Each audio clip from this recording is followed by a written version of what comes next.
আসসালামু আলাইকুম প্রিয় লিসেনার, সত্যবারের ঘটনার প্রতি সিএম দ্য হরর চ্যানেলকে সবাই সাবস্ক্রাইব করুন। সিএম দ্য হরর সবসময় চেষ্টা করে সত্যকার ভৌতিক ঘটনাগুলো আপনার সামনে উপস্থাপন করতে।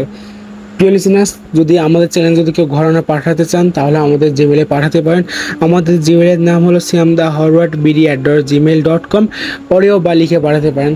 সিএম দ্য হরর সবসময় সত্যকার ভৌতিক ঘটনাগুলো আপনাদের সামনে উপস্থাপন করার মাধ্যমে ভৌতিক অনুভূতি দিতে সাহায্য করে। সিএম দ্য হরর পক্ষ থেকে সবাইকে শুভেচ্ছা এবং ভালোবাসা। প্রিয় লিসেনার, সিএম দ্য হরর সবসময় ভালো এবং ভালো দলে থাকে। আমি মনে করি আমাদের প্রিয় লিসেনাররা সবসময় ভালো এবং ভালো দলেই আছে।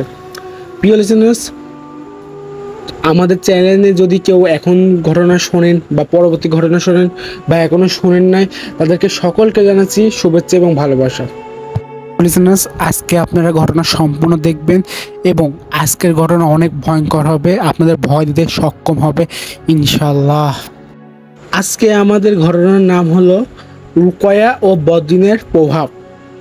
যিনি আমাদের ঘটনা পাঠিয়েছেন তার নাম হলো শেখ মিকাইল আহমদ। তার বাসা হলো শ্যামনগর, মোহাম্মদপুর এবং তার জেলা মাগুরা। উনি যেভাবে লিখছেন, আসসালামু আলাইকুম সিয়াম ভাই, আমি জানি আপনি সবসময় ভালো দলেই আছেন।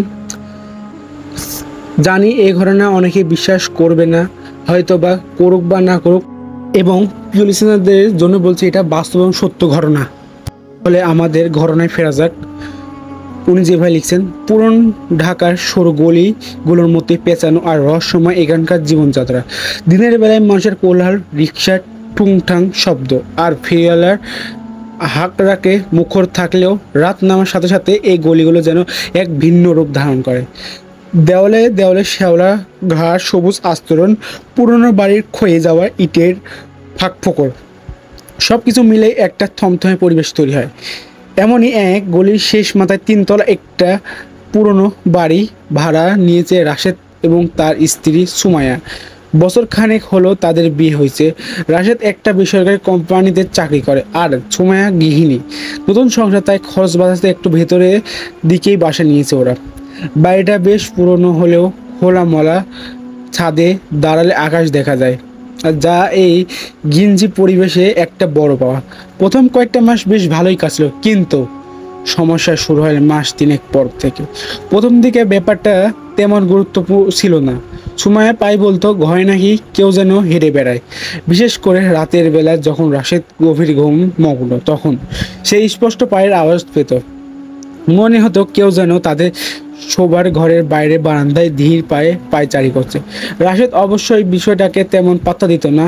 তার মতে পুরনো বাড়িতে এমন দু একটা অদ্ভুত শব্দ হতেই পারে, হয়তো উপরের তলায় কেউ হাঁটছে কিংবা ইঁদুর দৌড়াচ্ছে। কিন্তু দিন দিন ঘটনাগুলো বাড়তে লাগলো। একদিন দুপুরে সুমাইয়া রান্নাঘরে কাজ করছিল। হঠাৎ সে অনুভব করলো তার ঠিক পিছনে কেউ একজন দাঁড়িয়ে আছে। এতটাই স্পষ্ট সেই অনুভূতি যে ঘাড়ের কাছে লোমগুলো পর্যন্ত দাঁড়িয়ে গেছিল। মনে হচ্ছিল তার পিছন থেকে কেউ যেন গরম নিঃশ্বাস ফেলছে। সে চমকে পিছনে ফিরতেই দেখলো কেউ নেই। রান্নাঘরের দরজাটা হাট করে খোলা, কিন্তু সেখানে দাঁড়ানোর মতো কোনো মানুষ তো দূরের কথা, একটা ছায়াও নেই। সুমাইয়া ভয়ে দৌড়ে শোবার ঘরে চলে আসে। সেদিন রাতে রাশেদ অফিস থেকে ফিরল। সে ঘটনাগুলো বলে। রাশেদ স্ত্রীর ফ্যাকাশে মুখের দিকে তাকিয়ে চিন্তিত হয়ে বলল, সুমাইয়া, তুমি হয়তো বেশি চিন্তা করছো। সারাদিন একা থাকো, তাই হয়তো এমন মনে হচ্ছে। আচ্ছা, কাল থেকে আমি একটু আগে আসার চেষ্টা করব। সুমাইয়া স্বামীর কথায় অসুস্থ হতে পারল না। সে কাঁপা কাঁপা গলায় বলল, না, এটা আমার মনের ভুল না। আমি স্পষ্ট অনুভব করেছি, মনে হচ্ছিল তার নিঃশ্বাস আমার ঘাড়ে এসে পড়ছে। আমার খুব ভয় করছে। রাশেদ স্ত্রীকে জড়িয়ে ধরে সান্ত্বনা দিল। আচ্ছা ঠিক আছে, চলো কাল সকালে আমরা একবার বাড়ির সাথে কথা বলবো, দেখি আগে যারা ছিল তাদের সাথেও এমন কিছু হতো কি না। পরদিন সকালে রাশেদ বাড়িওয়ালার মতিন সাহেবের সাথে দেখা করতে গেল। মতিন সাহেব বয়স্ক মানুষ হলেও নিচতলায় থাকেন। রাশেদের কথা শুনে তিনি কিছুক্ষণ চুপ করে রইলেন। তারপর একটা দীর্ঘ নিঃশ্বাস ফেলে বললেন, বাবা, বাড়িটা আমার দাদার আমলের পুরনো বাড়ি। একটু আধটু শব্দ তো হতেই পারে। আগে যারা ছিল তারাও তো কখনো এমন কিছু বলেনি। তার কথায় রাশেদ পুরোপুরি সন্তুষ্ট হতে পারল না। মনে হলো ভদ্রলোক কিছু একটা লুকানোর চেষ্টা করছে, কিন্তু জোর করে তো আর কিছুই বলা যায় না। সে বাসায় ফিরে সুমাইকে সব জানলো। সুমাই আরও বেশি ভয়ে হয়ে পড়লো। এরপর থেকে পরিস্থিতি আরও খারাপ হতে শুরু করলো। প্রায় রাতেই সুমাইয়ার ঘুমের মধ্যে দুঃস্বপ্ন দেখে চিৎকার করে উঠল। সে দেখতো কালো একটা লম্বা ছায়ামূর্তি তার বুকের ওপর চেপে বসে আছে। সে নিঃশ্বাস নিতে পারছে না, চিৎকার করতে চাইলেও গলা দিয়ে কোনো আওয়াজ বের হচ্ছে না। রাশেদ ঘুম থেকে উঠে দেখতো সুমাইয়া ভয় কাঁপছে আর দরদর করে ঘামছে। মনে হচ্ছিল সে 100 মাইল দূর থেকে দৌড়ে দৌড়ে আসছে, এমন মনে হচ্ছিল। একদিন রাতের ঘটনা, রাত তখন প্রায় 2টো। হঠাৎ একটা ঝনঝন শব্দ, রাশেদের ঘুম ভেঙে গেল। সে ধরভর করে উঠে বসলো, দেখলো টেবিলের ওপর রাখা কাঁচের গ্লাসটা মেঝেতে পড়ে ভেঙে চুরমার হয়ে গেছে। কিন্তু টেবিলটা খাট থেকে বেশ দূরে, বাতাসে গ্লাস পড়ার কোনো সম্ভাবনা নেই। আর ঘরে তো তারা দুজন ছাড়া আর কেউ নেই। রাশেদ লাইট জ্বালিয়ে সময়ের দিকে তাকাতেই দেখলো সে ফেল ফেল করে দরজার দিকে তাকিয়ে আছে। তার চোখ মুখে রাজ্যের আতঙ্ক।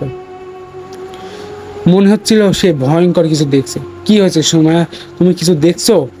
রাশেদের গলায় উদ্বেগ। সুমাইয়া কোনো কথা না বলে শুধু দরজার দিকে আঙুল তুলে ইশারা করলো। রাশেদ সেদিকে তাকিয়ে কিছু দেখতে পেল না, কিন্তু তার বুকের ভিতরটা অজানা আশঙ্কায় কেঁপে উঠল। সে সাবধানে খাট থেকে নেমে ভাঙা কাজ এড়িয়ে দরজার কাছে গেল। বাইরের বারান্দাটা ঘুটঘুটে অন্ধকার, চাঁদের আলো ঠিক মতো পৌঁছায় না। রাশেদ বারান্দা বেরিয়ে এদিক ওদিক তাকালো, কিন্তু কোথাও কিছু দেখতে পেল না। ঘরে ফিরে এসে সে দেখলো সুমাইয়া তখনও একইভাবে বসে আছে। রাশেদ তার পাশে বসে কাঁধে হাত রাখতে সে কেঁপে উঠল। ওটা ওটা এখানে ছিল? ফিস ফিস করে বলল সুমাইয়া। দরজা ঠিক বাইরে দাঁড়িয়ে আমাদের দেখছিল। লম্বা কালো একটা অবয়ব, ছায়ার মতো। কোনো মুখ দেখতে পায়নি, কিন্তু মনে হচ্ছিল দুটো চোখ যেন জ্বলছে। রাশেদের শরীরে তখন একটা শীতল স্রোত বয়ে গেল। সে আর বিষয়টাকে স্বাভাবিকভাবে নিতে পারছিল না। এটা কোনো মনের ভুল বা পুরনো বাড়ির শব্দ নয়, এর পিছনে আরও গভীর এবং ভয়ঙ্কর কিছু একটা আছে। সে বুঝতে পারছিল তারা এই বাড়িতে একা নয়, তাদের সাথে অদৃশ্য কোনো এক সত্তা বাস করছে, যা তারা চোখে দেখতে পাচ্ছে না। দিন দিন আরও ভয়ঙ্কর হয়ে উঠছে। সেই রাতটা তারা দুজনে জেগে কাটালো। ভোরের আলো ফোটার পর যেন দুজনে হাঁপ ছেড়ে বাঁচলো। মনে হলো তারা একটা জগতে আইছে যা খুবই শান্তি। সকালে রাশেদ সিদ্ধান্ত নিল এই বাড়িতে আর এক মুহূর্ত থাকা যাবে না। সে তার এক বন্ধুকে ফোন করে সব খুলে বলল। তার বন্ধু সব শুনে তাকে একজন আলেম এবং রুকায়া বিশেষজ্ঞের সাথে কথা বলার পরামর্শ দিল। প্রথমে রাশেদ একটু ইতস্তত করলেও পরিস্থিতির ভয়াবহতা চিন্তা করে সে রাজি হয়ে গেল। কারণ বাসা বদল করলেই যে এই উপদ্রব থেকে মুক্তি মিলবে তার কোনো নিশ্চয়তা নেই।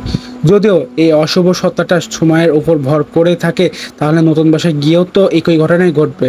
তাই এর একটা স্থায়ী সমাধান দরকার। সেদিন বিকালে সেই আলেমের সাথে দেখা করার জন্য নিল। তার মনে ক্ষীণ আশা, হয়তো এই পথেই মিলে মুক্তির দিশায়। কিন্তু সে জানতো না আসল ভয়ঙ্কর অধ্যায় সবেমাত্র শুরু হতে চলছে।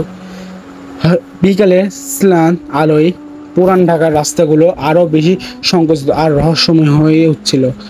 রাশেদ আর সুমাইয়া একটা রিকশায় করে চলছে সেই আলেমের বাড়ির দিকে, যার ঠিকানা দিয়েছে তার বন্ধু। সুমাইয়া বোরকার নিকাবের ভিতর থেকে রাস্তা ও দুপাশে পুরনো দালানগুলোর দিকে আতঙ্কিত চোখে তাকাচ্ছে। তার মনে হচ্ছিল প্রত্যেকটা অন্ধকার জানালা বা দরজার আড়াল থেকে কেউ যেন তাদের অনুসরণ করছে।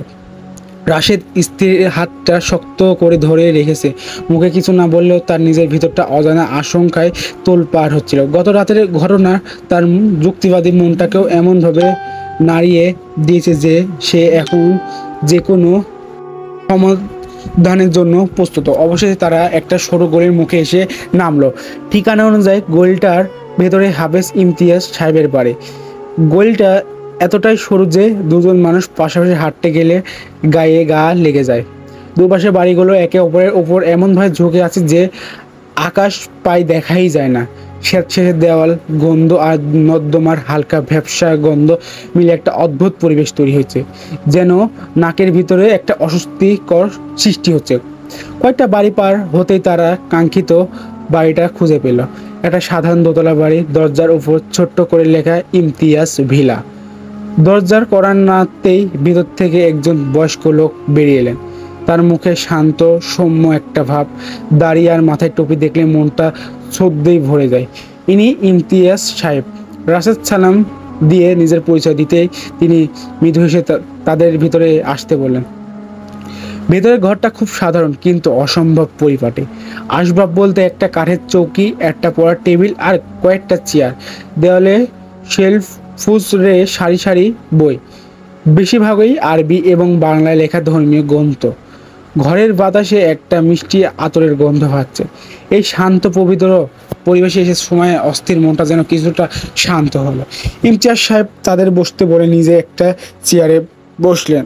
তারপর শান্ত গলায় বলেন, বলুন বাবা, কিভাবে আপনাদের সাহায্য করতে পারে? রাশেদ একটু ইতস্ত হয়ে বললেন, প্রথম থেকে সব ঘটনা খুলে বলতে শুরু করলো। পায়ের আওয়াজ, রান্নাঘর, সেই অনুভূতি, সময়ের দুঃস্বপ্ন, আর সবশেষে গত রাতের ভেঙে যাওয়া কাচের গ্লাস, আর দরজার বাইরে দেখা যায় সেই কালো অবয়বের মূর্তি। কথা কোনো কিছু সে বাদ দিল না। বলার সময় তার গলা কয়েকবার ধরে যাচ্ছিল। সুমায়া চুপচাপ মাথা নিচু করে বসেছিল। তার চোখ দিয়ে টপ টপ করে পানি পড়ছে। মনে হচ্ছিল সে ভয়ঙ্কর কিছু দেখছে যা তাকে ভুলতে দিচ্ছে না। সবসময় ইমতিয়াজ সাহেব কিছুক্ষণ চোখ বন্ধ করে রইলেন। তার কপালে চিন্তার ভাঁজ স্পষ্ট। ঘরটা তখন পিনফতন নীরবতা, শুধু দেয়াল ঘড়ির টিকটক শব্দ শোনা যাচ্ছে। কিছুক্ষণ পর তিনি চোখ খুলে প্রথমে সময়ের দিকে তাকান। তার দৃষ্টিটা ছিল তীক্ষ্ণ কিন্তু সহানুভূতিশীল। মা, আপনি কি ইদানিং কোনো নির্দিষ্ট গন্ধ পান, যেমন মাংসের গন্ধ বা খুব তীব্র কোনো সুগন্ধি যা আগে কখনো পাননি? তিনি কোমল স্বরে জিজ্ঞেস করলেন। সুমায়া চমকে উঠল। সে রাশেদের দিকে একবার তাকিয়ে তারপর নিচু গলায় বলল, হ্যাঁ হুজুর, মাঝে মাঝে হঠাৎ করে একটা পোড়া গন্ধ পাই। মনে হয় কাছাকাছি কিছু একটা পুড়ছে, কিন্তু গন্ধটা কোথায় থেকে আসে বুঝতে পারি না। ইমতিয়াজ সাহেব মাথা নাড়লেন। আচ্ছা, আর আপনার কি এমন মনে হয় যে কোনো নির্দিষ্ট সময়, যেমন মাগরিবের আজানের সময় বা গভীর রাতে, আপনার শরীরটা খুব ভারী লাগে কিংবা মেজাজটা খিটখিটে হয়ে যায় কোনো কারণ ছাড়া? সময় এবার কান্নায় ভেঙে পড়ল। হুজুর, প্রায় প্রতিদিনের মাগরিবের পর থেকে আমার দম বন্ধ হয়ে যায়, কিছু ভালো লাগে না। রাশেদের সাথে শুধু শুধু রাগারাগি করি, পরে নিজেরাই খুব খারাপ লাগে, কিন্তু তখন নিজেকে নিয়ন্ত্রণ করতে পারি না। ইমতিয়াজ সাহেব একটা দীর্ঘশ্বাস ফেলেন। তিনি রাশেদের দিকে ফিরে বললেন, বাবা, আপনার স্ত্রীর বর্ণনা আর বাড়ির ঘটনাগুলো শুনে যা বুঝলাম তাতে মনে হচ্ছে সমস্যা সাধারণ নয়। আপনাদের বাড়িতে কোনো অশুভ সত্তার উপস্থিতি আছে কি না, আর সেটা সম্ভবত আপনার স্ত্রীর প্রতি আকৃষ্ট হয়েছে। ইসলামে এদের জিন বলা হয়, আর নানা কারণে মানুষের কাছাকাছি আসে এবং ক্ষতিকর চেষ্টা করে। সব জিন আবার খারাপ নয়, সব জিন আবার ভালোও আছে। এই কারণে সব জিন ভালো খারাপ দুটো মিলিয়েই আছে। যেমন মানুষের মধ্যে ভালো এবং খারাপ, সেম জিনদের মধ্যেও খারাপ আছে। এইভাবে ইমতিয়াজ সাহেব বোঝালেন। রাশেদের বুকের ভিতরে ধক করে উঠল। জিনের কথা সেই গল্প কাহিনীতেই শুনছে, কিন্তু বাস্তবে যে এমন কিছুর মুখোমুখি হতে হবে তা কখনো সে কল্পনা করেনি। সে কাবা কাবায় গলায় জিজ্ঞেস করলেন, কিন্তু কেন? আমরা তো কারোর কোনো ক্ষতি করিনি, আমাদের সাথে কেন এমন হচ্ছে? এর অনেক আগে কারণ থাকতে পারে। ইমতিয়াজ সাহেব বোঝানোর ভঙ্গিতে বললেন, হয়তো আপনারা অজান্তে তাদের থাকার জায়গায় কোনোভাবে বিঘ্ন ঘটিয়েছেন, অথবা অন্য কোনো কারণে আকৃষ্ট হয়েছে। কারণ যাই হোক, এখন আপনাদের সমাধান খুঁজতে হবে। এর একমাত্র চিকিৎসা হলো রুকাইয়া, শরিয়া অর্থাৎ কোরআনের আয়াত এবং হাদিসের বর্ণিত দোয়ার মাধ্যমে চিকিৎসা। তিনি সময়ের দিকে তাকিয়ে বললেন, মা, আপনাকে 5 ওয়াক্ত নামাজ পড়তে হবে, সব সময় ওযু অবস্থায় থাকার চেষ্টা করতে হবে, আর আমি কিছু দোয়া আমল বলে দিচ্ছি, সেগুলো নিয়মিত পালন করতে হবে। ভয় পাবেন না, আল্লাহর চেয়ে বড় কোনো শক্তি নেই। এরপর তিনি তাদের দুজনকে কিছু নির্দেশনা দিলেন। প্রতিদিন সকালে সন্ধ্যায় আয়াতুল কুরসি, 3 কুল, সূরা ইখলাস, সূরা ফালাক, সূরা নাস পড়া, ঘরে নিয়মিত সূরা বাকারা তেলাওয়াত করা বা অনন্ত রেকর্ড বাজিয়ে ইসলামিক কোনো আয়াত শোনার কথা বললেন। তিনি এক বোতল পানিতে কিছু আয়াত পরে ফু দিয়ে বলেন, এবং এই পানিটা যেন সুমায়া খায় এবং ঘরের প্রতিটা কোণায়, বিশেষ করে যেখানে ভয় লাগে সেখানে ছিটিয়ে দেয়। বিদায় নেওয়ার আগে ইমতিয়াজ সাহেব বললেন, আমি আগামী শুক্রবার আপনাদের বাসায় যাব। সেদিন আসরের পর আমরা বাড়িতে একটা রুকিয়া সেশন করব এবং আপনাদের বাসার ঠিকানাটা দিলে ভালো হয়। এবং তারা বাসার ঠিকানা দেয়। ইনশাল্লাহ আল্লাহ চাইলে সব কিছু ঠিক হয়ে যাবে। তবে এই কয়েকদিনে খুব সাবধান থাকবেন, আর সে আপনাদের ভয় দেখানোর চেষ্টা আরও বাড়াতে পারে। মনে সাহস রাখবেন এবং আল্লাহকে স্মরণ করবেন। তার কথায় ভরসা পেয়ে রাশেদ রাত সময় বাসায় ফিরে এলো। সেদিন রাত থেকেই তারা ইমতিয়াজ সাহেবের নির্দেশনা মানা শুরু করলো। রাশেদ অফিস থেকে ফিরে নিজেই সারা ঘরে পানি ছিটালো। সুমাইয়া জায়নামাজ বসে কোরআন পড়তে লাগলো। সে রাতে তেমন কোনো উপদ্রব হলো না। দুজনে ভাবলো হয়তো সমস্যার সমাধান হতে শুরু করেছে, কিন্তু তাদের ধারণা ভুল ছিল। পরের দিন থেকেই শুরু হলো আসল পরীক্ষা। সত্যটা যেন আরও বেশি ভয়ঙ্কর হতে শুরু করলো। দিনের বেলাতেও ঘরের জিনিসপত্র নিজে থেকেই জায়গা বদল করতে শুরু করলো। হঠাৎ রান্নাঘর থেকে মশলার কোটটা ঝনঝন করে নিচে পড়ে গেল। গিলাস অটোমেটিকভাবে নিচে পড়তে শুরু করলো, যেন ঠাস করে আওয়াজ হয়ে ভেঙে যাচ্ছে। অথচ আশেপাশে কেউ ছিল না। সময় নামাজে দাঁড়ালো। মনে হতো কেউ যেন তার কানের কাছে এসে ফিসফিস করে কথা বলছে, তাকে নামাজের মনোযোগ নষ্ট করার চেষ্টা করছে। সবচেয়ে ভয়ঙ্কর ঘটনা ঘটলো বৃহস্পতিবার রাতে, অর্থাৎ ইমতিয়াজ সাহেব আসার আগের রাতের একদিন আগে। রাত তখন প্রায় 1টা। রাশেদ আর সুমাইয়া ঘুমাচ্ছিল। হঠাৎ সুমাইয়া গোঙানির শব্দে রাশেদের ঘুম ভেঙে গেল। সে লাইট জ্বালিয়ে যা দেখলো তাতে তার রক্ত হিম হয়ে গেল। সুমাইয়া বিছানায় ছটফট করছে, কিন্তু তার শরীরটা যেন শূন্য কিছুটা ভেসে আছে। বিছানা থেকে প্রায় কিছুটা দূরেই ভেসে আছে। বিছানা থেকে প্রায় 1 ইঞ্চি উপরে। তার চোখ দুটো খোলা, কিন্তু সে দৃষ্টি স্বাভাবিক নয়। চোখের মণি দুটো উল্টানো, শুধু সাদা অংশ দেখা যাচ্ছে। আর তার মুখ দিয়ে কোনো মানুষের কণ্ঠস্বর বের হচ্ছে না, বরং একটা কর্কশ হিসে আওয়াজ বের হচ্ছে, যা শুনে মনে হচ্ছে দুটো লোহার পাত ঘষা হচ্ছে। ছেড়ে দে ওকে, ছেড়ে দে, ও আমার, বিকৃত কণ্ঠে থেমে থেমে বলছিল। রাশেদ ভয়ে চিৎকার করতে গিয়েও পারল না। তার গলা শুকিয়ে কাঠ। সে কি করবে কিছুই বুঝতে পারছিল না। তার মনে পড়ল ইমতিয়াজ সাহেবের কথা। তিনি বলেছিলেন ভয় না পেয়ে আয়তাল কুরসি পড়তে। রাশেদ ভাঙা ভাঙা গলায় কাঁপা স্বরে আয়তাল কুরসি পড়া শুরু করলো। সে যতই পড়ছে সময় ছটফটানি ততই বাড়ছে। ঘরের লাইটগুলো ধপধপ করে জ্বলতে নিতে শুরু করলো। ঘরের ভিতরে একটা ঠান্ডা বাতাস বইতে শুরু করছে। যদিও দরজা জানালা সব বন্ধ, কিন্তু দেওয়ালের উপর দিয়ে দ্রুতগামী কোনো কিছু ছায়া পার হচ্ছে। রাশেদের মনে হচ্ছিল সে যেন কোনো দুঃস্বপ্নের ভিতরে আছে। মনে হচ্ছিল সে ঘুমের মধ্যে কোনো খারাপ দুঃস্বপ্ন দেখছে। কিন্তু হঠাৎ করে সুমাইয়ার শরীরটা সজোরে বিছানার উপর আশ্রয় পড়লো। সাথে সাথেই সে জ্ঞান হারালো। ঘরের লাইটগুলো আবার স্থির হয়ে গেল। বাতাস থেমে গেল। সব কিছু আগের মতো শান্ত। কিন্তু যে ভয়ঙ্কর দৃশ্য রাশেদ দেখেছে তা তার সারা জীবনের ঘুম কে নেওয়ার জন্য যথেষ্ট। সে দৌড়ে গিয়ে সুমাইয়ার মুখে পানি ছিটা দিল। কিছুক্ষণ পর সুমাইয়া জ্ঞান ফিরল, কিন্তু সে এতটাই দুর্বল যে কথাই বলতে পারছিল না। তার সারা শরীর ব্যথা, যেন কেউ তাকে প্রচণ্ড মেরেছে। রাশেদ বুঝতে পারল তার এক ভয়ঙ্কর শক্তির বিরুদ্ধে লড়ছে, যা সহজে তাদের ছাড়বে না। এখন একমাত্র ভরসা আগামীকাল রুকিয়া, আল্লাহর রহমতে। কিন্তু সেই সকাল হওয়া পর্যন্ত সময়টা যে কিভাবে কাটাবে তা ভেবেই তার আত্মা কেঁপে উঠছিল। সে সময়কে জড়িয়ে ধরে সারা রাত জেগে রইল আর অপেক্ষা করতে লাগলো এক নতুন ভোরের, যা হয়তো মুক্তি নিয়ে আসবে, অথবা নিয়ে আসবে আরও ভয়ঙ্কর কোনো অভিজ্ঞতা। বৃহস্পতিবার সে ভয়ের রাতের পর শুক্রবার সকালটা যেন এক অসহনীয় বোঝাই নিয়ে এলো।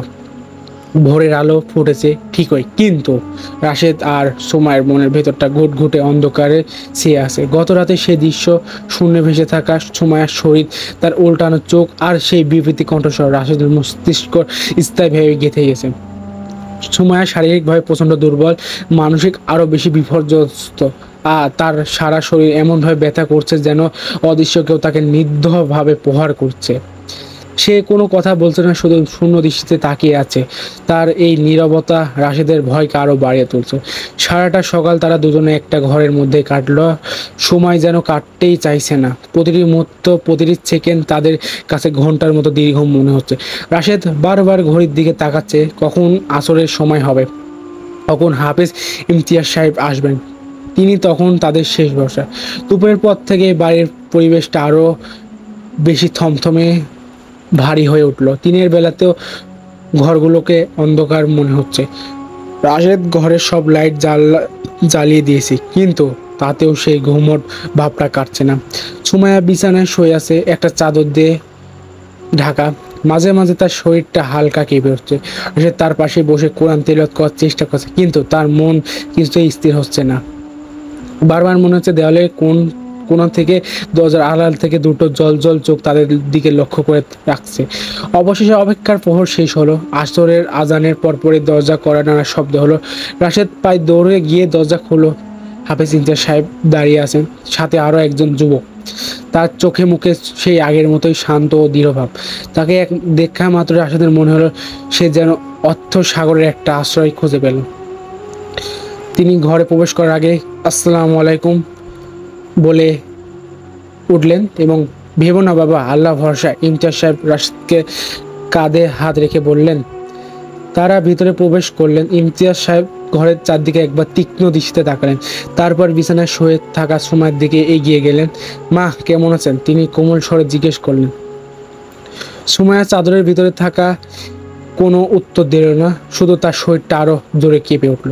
ইমতিয়াজ সাহেব তার সঙ্গে যুবকটিকে, যার নাম খালিদ, কিছু নির্দেশনা দিলেন। খালিদ তার ব্যাগ থেকে একটা বোতল বের করে ঘরের চার কোণায় এবং দরজায় জানালার চৌকাঠে পানি ছিটিয়ে দিল।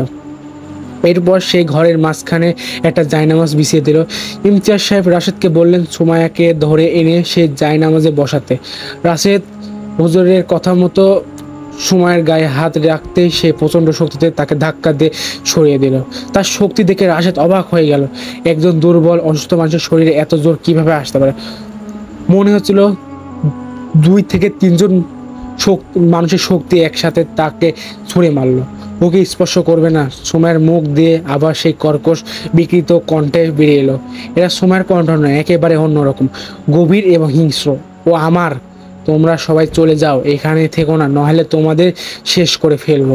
ইমতিয়াজ সাহেব একটু বিচলিত হলেন না, শান্ত এবং কিন্তু দৃঢ় গলায় বললেন, আল্লাহর বান্দার শরীর ছেড়ে দে, তুই এখানে থাকার কোনো অধিকার রাখিস না। ভালোই ভালো চলে যা, না হলে আল্লাহর আগুনে পুড়ে ছাই করে দেব তোকে। এই কথা শোনার সাথে সাথে সুমাইয়ের এক বিকট চিৎকার করে উঠল। সেই চিৎকার এতটাই তীব্র আর অস্বাভাবিক যে মনে হলো ঘরের দেওয়ালগুলো পর্যন্ত কেঁপে উঠছে। সে 2 হাতে নিজের চুল ছিঁড়তে শুরু করলো। রাশেদ আর খালিদ মিলে অনেক কষ্টে তাকে ধরে জায়নামাজে বসালো।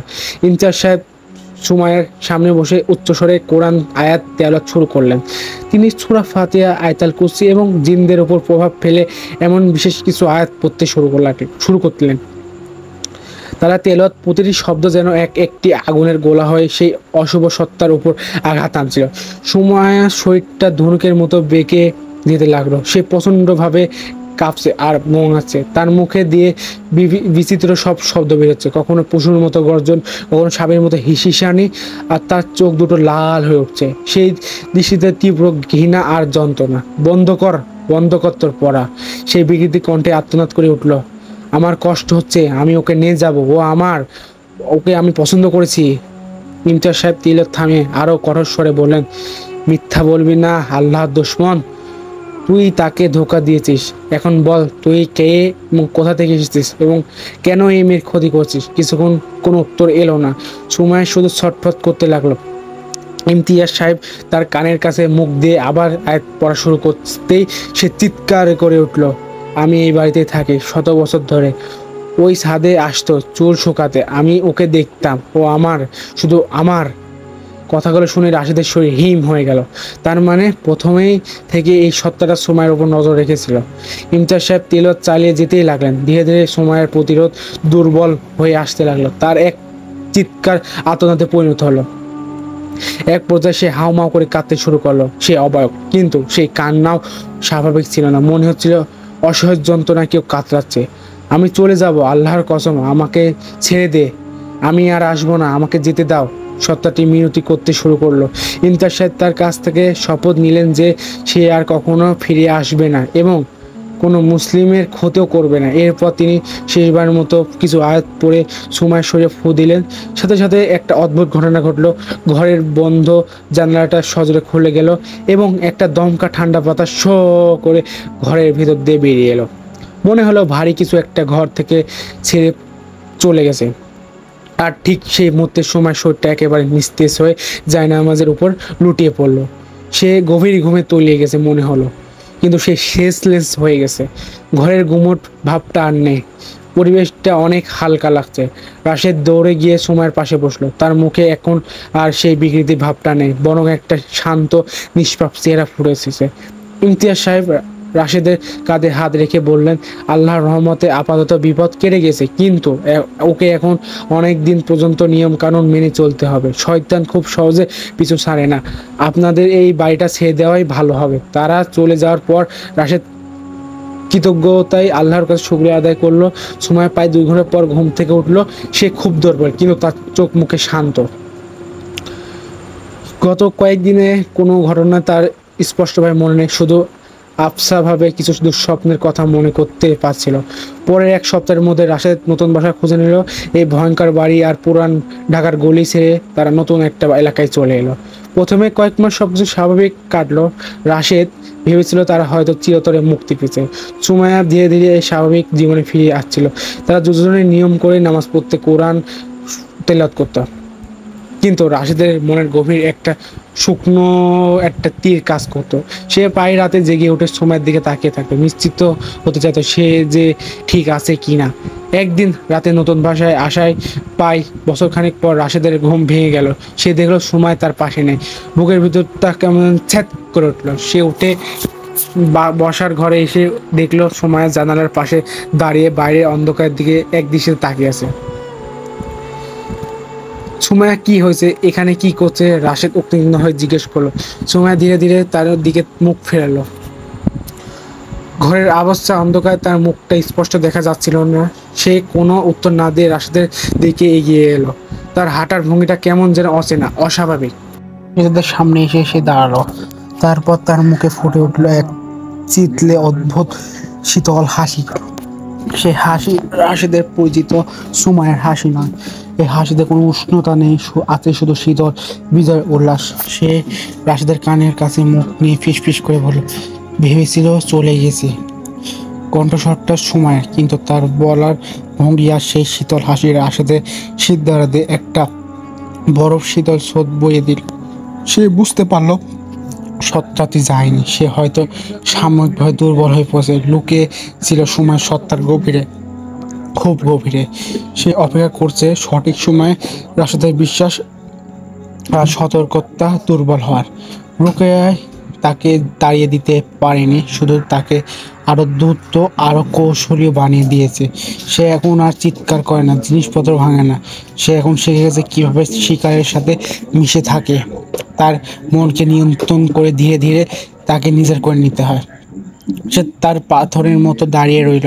তার সামনে যে দাঁড়িয়ে আছে সে তার ভালোবাসা, তার স্ত্রীর সুমাইয়া, কিন্তু তার ভেতরে সত্তাটা এক আদিম অশুভ শক্তি, যা এখন সময় আত্মাকে পুরোপুরি গ্রাস করে নিয়েছে।